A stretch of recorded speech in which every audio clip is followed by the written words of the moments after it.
The lake had been speaking for 300 years before anyone thought to listen. I had been king of Vornheld for 11 years, and in those 11 years I had lost 4 wolves to the dark water, good wolves, steady wolves, wolves I had known since boyhood.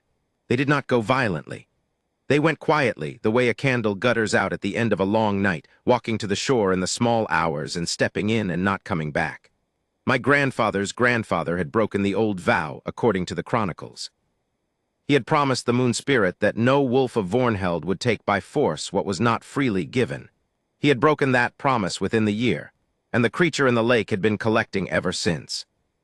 I am telling this story because I want you to understand what Vornheld was before she came. I want you to understand the weight a hold can carry when it has been cursed long enough that the curse becomes simply the weather, simply the landscape, simply the thing you do not speak of at the dinner table so as not to ruin the meal.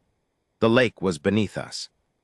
The hold was built over it, stone on stone, 3 centuries of quarried walls and torchlit halls and good pack life conducted above the dark water.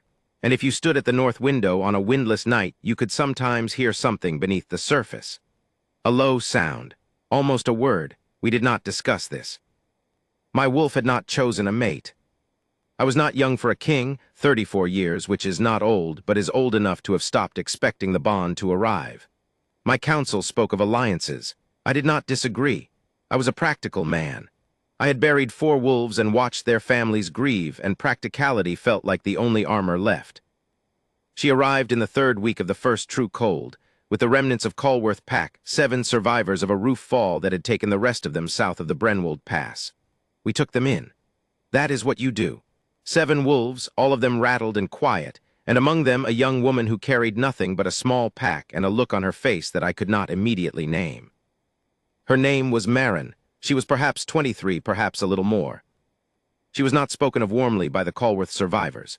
Not cruelly, not in my hearing at least, but she was not spoken of with the ordinary warmth that close pack survivors carry for each other.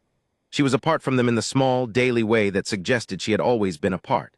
I asked my head of household about her quietly, and was told that she heard things, that she would sometimes stop in the middle of a task and tilt her head and listen to something no one else could make out.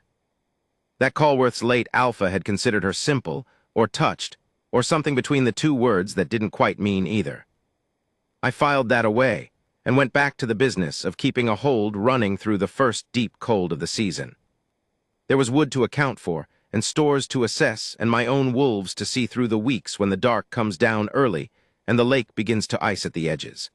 I did not think about Marin again until the 3rd night after her arrival, when I walked to the north window in the late hour and heard nothing. Not silence. Silence was ordinary. I heard the absence of the sound I had been hearing every night for 11 years. The lake was not speaking. I put my hand on the cold stone of the sill and stood there for a long time, trying to understand what was different. In the morning, I learned that Marin had gone to the shore at dusk, the evening before. She had stood there a long time. The packmate who had seen her said she'd stood so still she'd looked like she'd grown out of the stone. She hadn't done anything. She had simply stood, and eventually she had turned and walked back to the hold.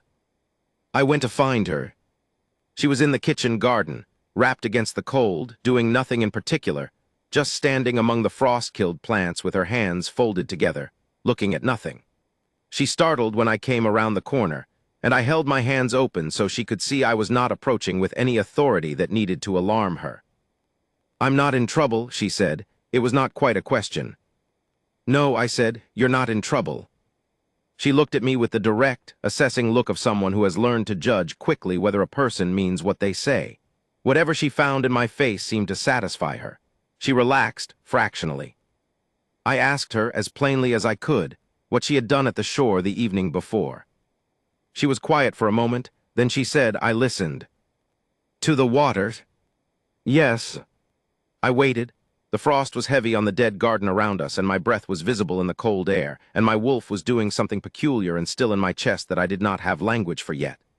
I waited, and she looked at me again with that careful, assessing look, and then she said, "It's waiting for something, the thing in the water.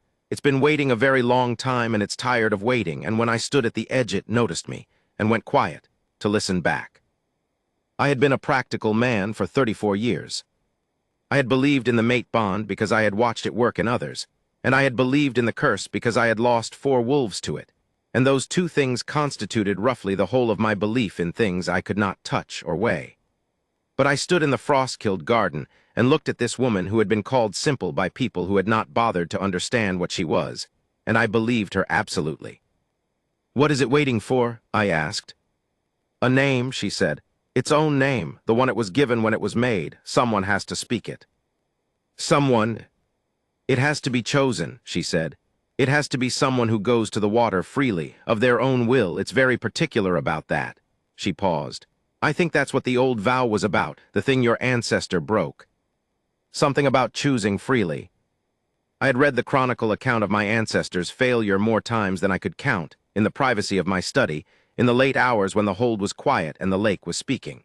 He took by force what was not freely given, a phrase that had always seemed vague to me, applicable to a dozen possible sins. But she had named it precisely, this woman who had been called simple, this woman who had walked to the shore and made the dark water go still just by choosing to listen. "Do you know the name?" I asked. "Not yet," she said. "I'd have to go back, I'd have to go closer." She looked at the ground for a moment, then back at me. "I'm not frightened of it," she said, with the air of someone clarifying a fact that has been disputed. "People always think I should be frightened of things like this. I'm not." I believed that too. I did not send her away from the shore. I want to be clear about this because it matters. I am Alpha King of Vornheld, and I could have forbidden her from the water on principle, on precaution, on the reasonable grounds that the lake had taken 4 of my wolves, and I did not want it to take a 5th. I did not. She was not mine to order. She was a wolf of no particular standing, a ward of my hold, and she had told me she was not frightened, and I had believed her, and I was not going to respond to her honesty by overruling it. What I did was tell my wolf to be patient, and went back to the business of the hold, and watched from a distance that I tried very hard not to let become surveillance. She went to the shore every evening, always at the same hour, that blue-gray moment before full dark when the torches were being lit inside the hold and the world outside was going to shadow. I watched from the north window sometimes. She stood at the edge of the water and she listened. The lake stayed quiet. Whatever the creature beneath the surface was doing, it was doing it silently in her presence, and that silence was the first peace Vornheld had known in living memory. The pack noticed. You cannot hide a thing like that from people who have grown up with the sound of the lake as part of the night's ordinary texture. Within a week, wolves who had avoided the north end of the hold entirely were walking past the shore again. Children who had been kept away from the water since birth were being brought to the edge in the early afternoon and shown the lake, cautiously, experimentally, as if testing whether it was still safe. It was. Every evening, Marin went to the shore and listened, and every night the lake was quiet, and every morning the hold was fractionally more itself. I told myself I was watching her for practical reasons, because she was connected to something I needed to understand, because the curse was my responsibility and she had information about it. These were true things. They were not the whole truth. My wolf had made up its mind before I did. It had made up its mind, I think, the moment she stepped onto the shore for the first time and the lake went quiet, that particular, arrested stillness in my chest when I had stood at the north window and understood that something was different. My wolf knew what the difference was. I was slower. I began to find reasons to speak with her. I am not particularly proud of how transparent these reasons were. I would encounter her in the hallway and ask about the lake. I would find her in the kitchen garden and ask about the lake. I would, on one occasion that I do not think I will include in the official account of this period, walk all the way down to the shore in the blue-gray hour just before full dark and arrive at essentially the same moment she did and express mild surprise at the coincidence. She looked at me on that occasion with the expression of someone who has decided not to challenge a small and harmless fiction, and said nothing about the coincidence, and we stood at the edge of the water together in the cold. "It's close," she said after a while. "The name, I can almost hear it." "What does it feel like," I asked, "to hear the water?" She considered this. "Like being spoken to in a language I almost know," she said. "Like standing in a doorway between 2 rooms where different conversations are happening.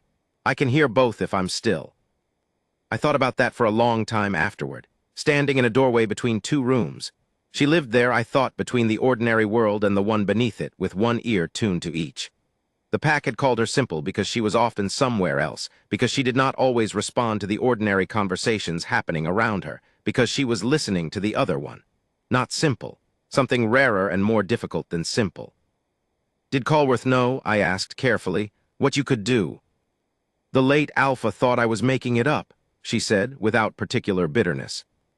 She had a way of stating difficult facts as if they were merely whether observable, not worth being angry about. The others just thought I was odd. It wasn't I was always on the outside of things there. I got along fine, but I was outside. She paused. I think that's why the water will speak to me. I'm not carrying the pack's fear of it. I never learned to fear it the way they all have. She glanced at me, sideways in the dark. You don't fear it either, she said. It was not quite an accusation. I fear what it does, I said. I've watched it take 4 wolves in 11 years, good wolves. I've sat with their families after, I fear that. The lake itself, I've lived above it my whole life. It's part of the hold. I looked at the water, the still black surface of it, the way the torchlight from the hold's north wall touched the near edge without illuminating the depths. I'd like to understand it. I've always wanted to understand it. She was quiet for a moment, then she said, That's something we have in common. My wolf did something then that I am going to attempt to describe accurately, because accuracy matters to me, and this is the moment I would like to get right. It did not surge or howl or rage. It went very, very still, stiller than it had ever been in my life, stiller than the lake in front of us, and then it exhaled. The way a creature exhales when it has been holding its breath for a very long time and has finally, at last, been allowed to let go. I knew what that meant.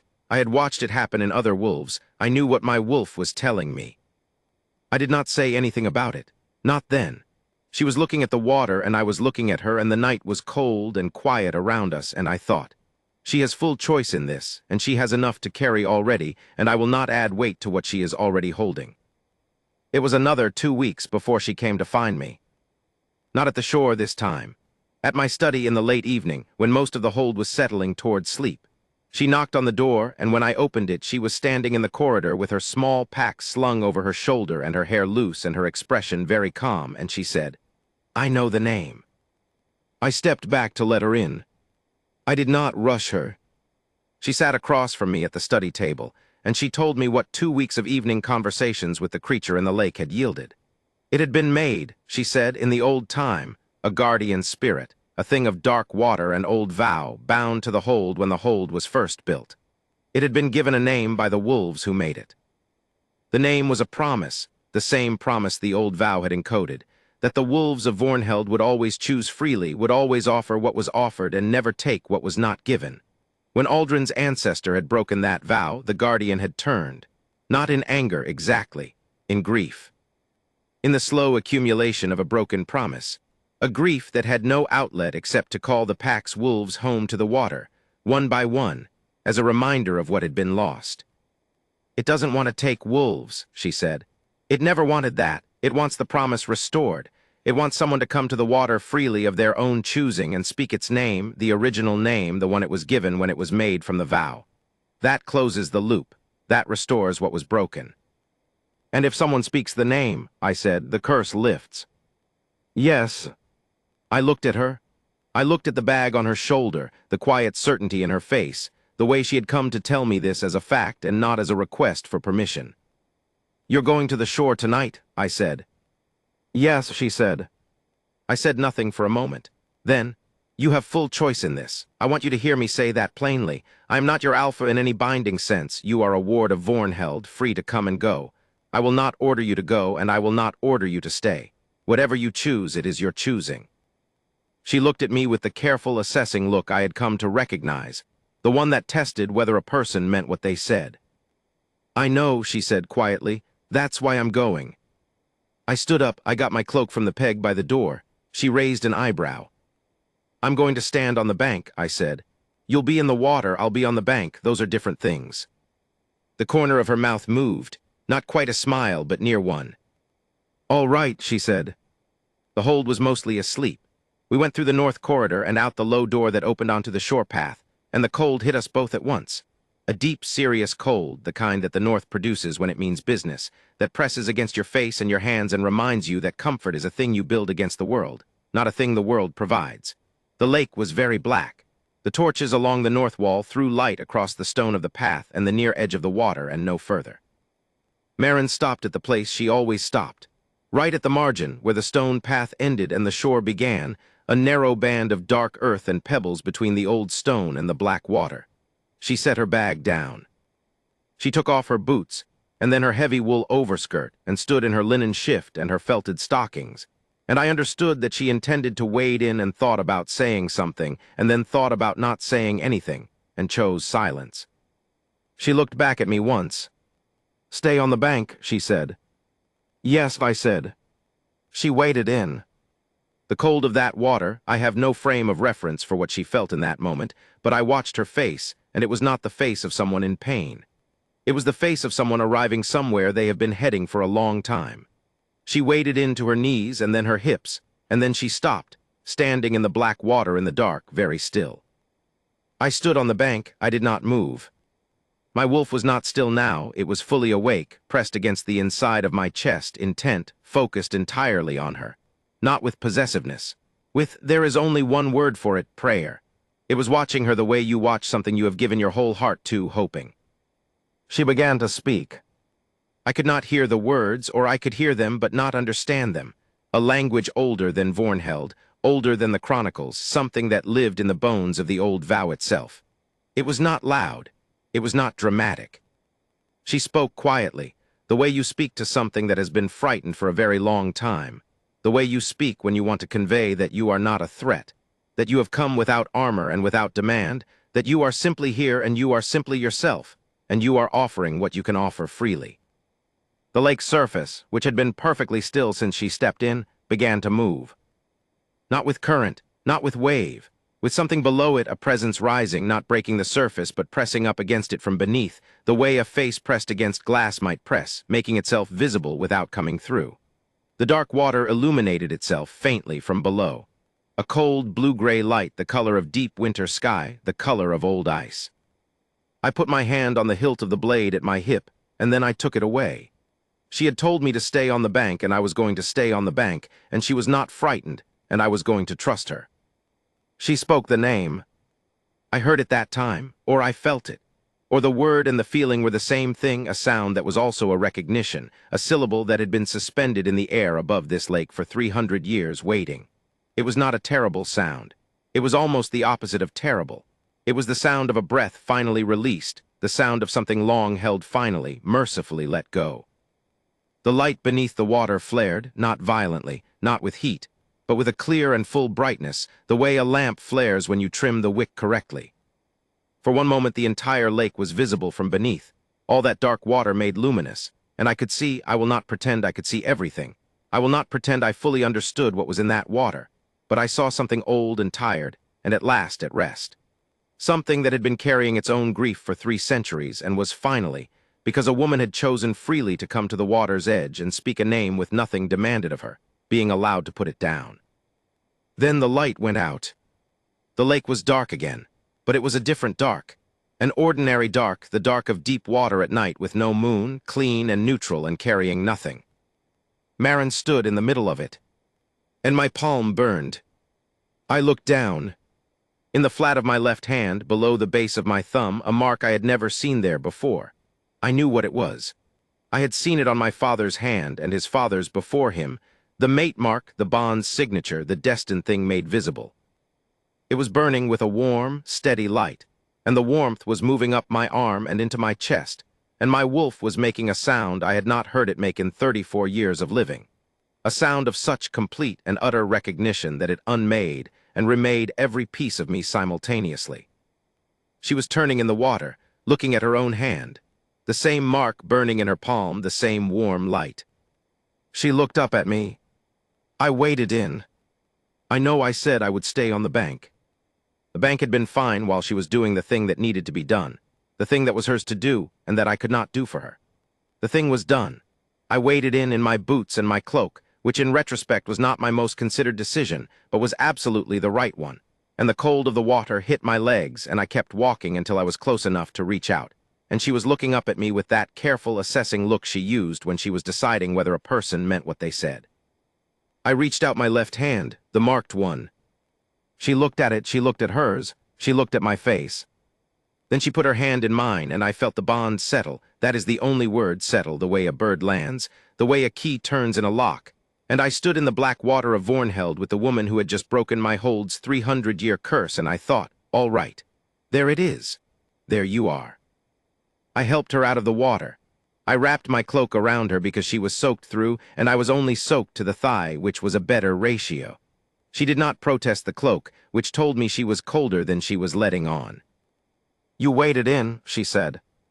"Yes. You said you'd stay on the bank." The important part was done. She looked at her hand, the mark still warm and visible against her skin. She looked at mine. Then she looked at me, and the careful, assessing look was doing something new, something I hadn't seen it do before, opening, fractionally, the way a door opens when someone on the other side finally decides it's safe. "The lake is quiet," she said. "Yes," I said. "It won't take any more wolves." "No," I said, "it won't." She nodded. She was quiet for a moment, looking at the still black water.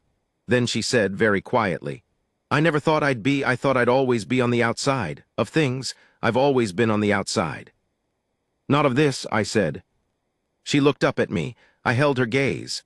I wanted her to hear the full weight of what I meant and not the partial weight, not the polite surface of it. I meant, not of this hold, not of this bond, not of me, not of any of it. Not anymore. The outside was finished. She understood. I could see that she understood. The careful, assessing look completed its opening, and what was behind it was something I would spend a long time learning the full dimensions of, but I could see enough of it right there, in the dark, at the water's edge, to know that I was looking at the thing I had been waiting for without knowing I was waiting. "All right," she said, small and steady and certain the way she said most things. We went back into the hold. It was still mostly asleep. I built up the fire in the kitchen hearth because it was the warmest room and she was cold through, and I made tea because I could do that much, and we sat at the kitchen table in the small hours of the morning with our marked hands visible on the tabletop between us. The hold's healer found us there at dawn. She had come for the morning preparations and stopped in the doorway and looked at our hands and at us and said nothing for a long moment. "The lake," she said finally. "It's done," I said. "The curse is lifted." She sat down. She looked at Maren for a long time, and Maren looked back at her with that steady, assessing, patient look. The healer had been at Vornheld her whole life. She had lost a mate brother to the dark water 12 years before I became king. She was not a woman given to demonstrations of feeling. She covered her face with both hands. And that was the beginning of how the hold learned what had happened.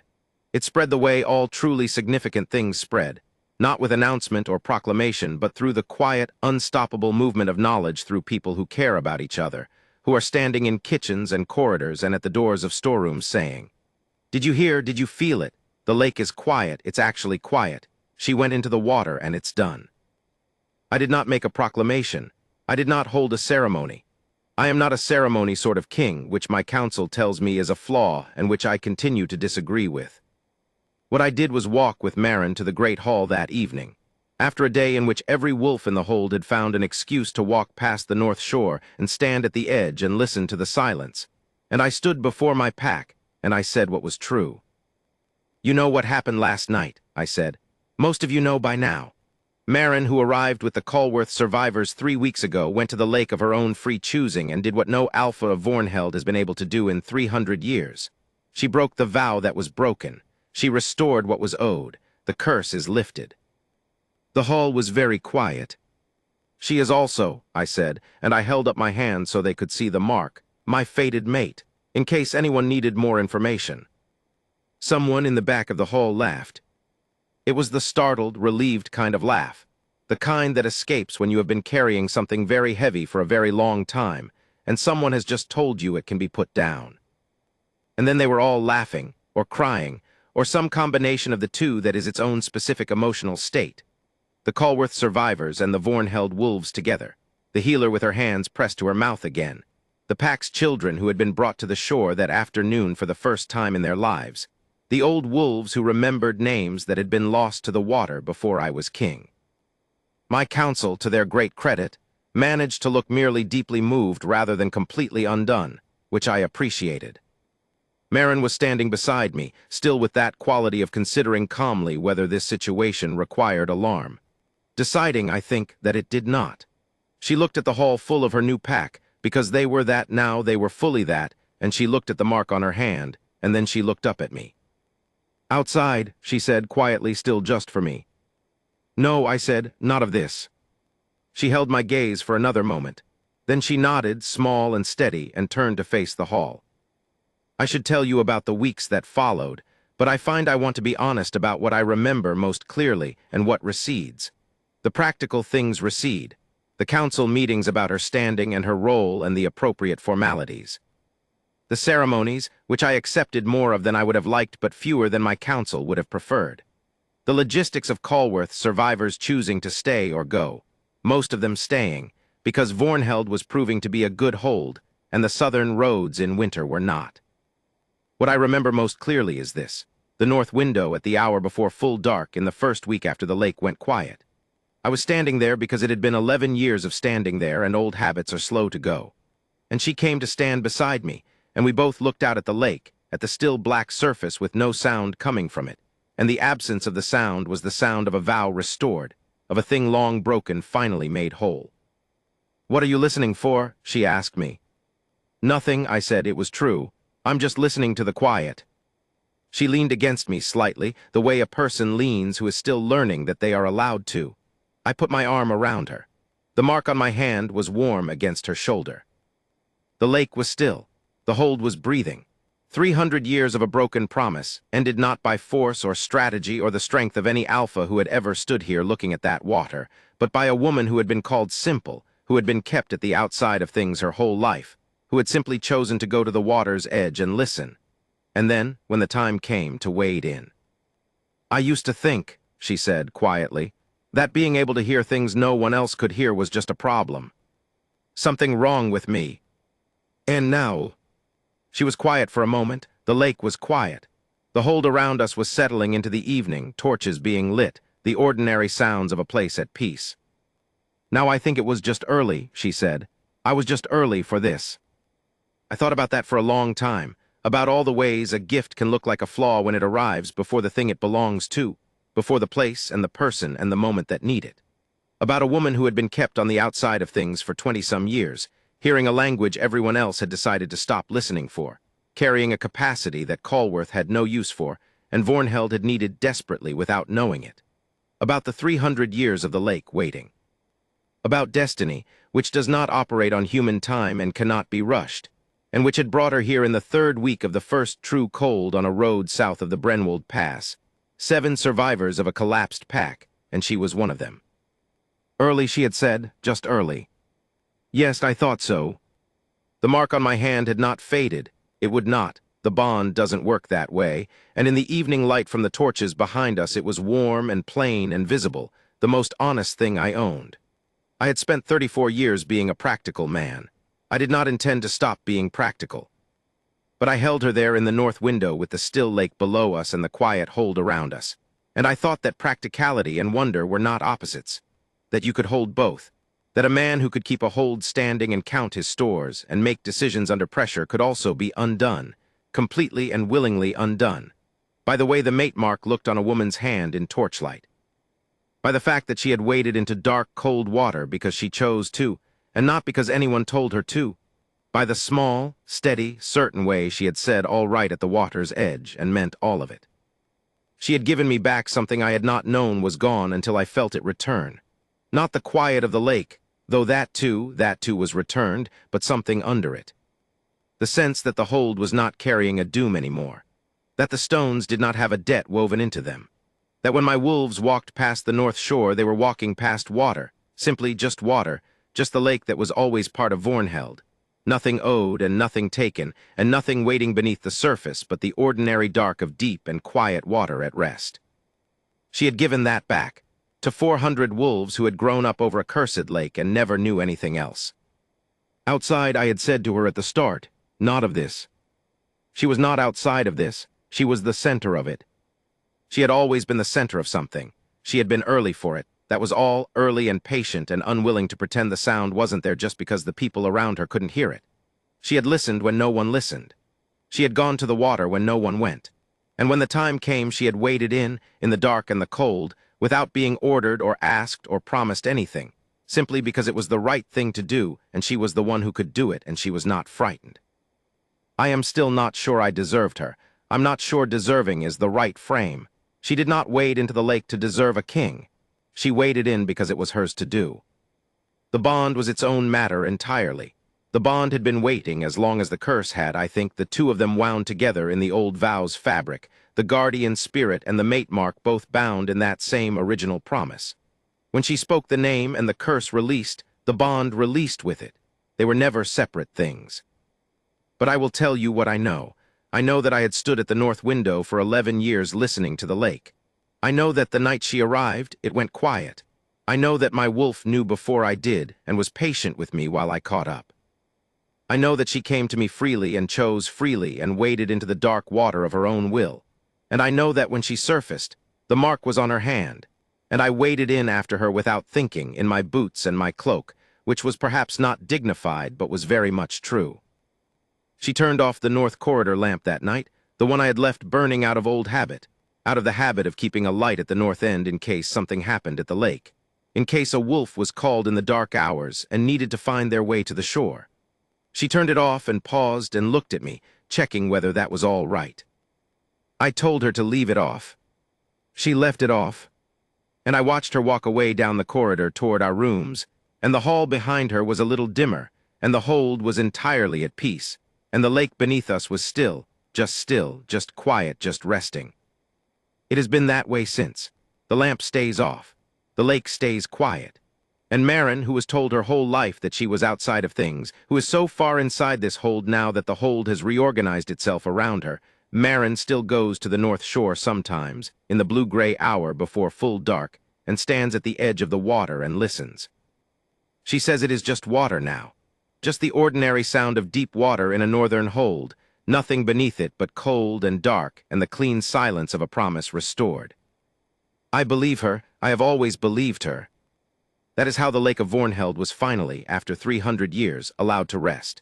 And that is how I came to stand at the north window each evening, not to listen for something wrong, but simply to watch the woman I had been given, who had been given to me not by my own merit, but by a vow restored, by a name spoken in the dark, by the particular and rare courage of someone who had been on the outside her whole life, and had simply, quietly, patiently waited to find out what she was early for. Now she knows, and I am lucky enough to be the answer.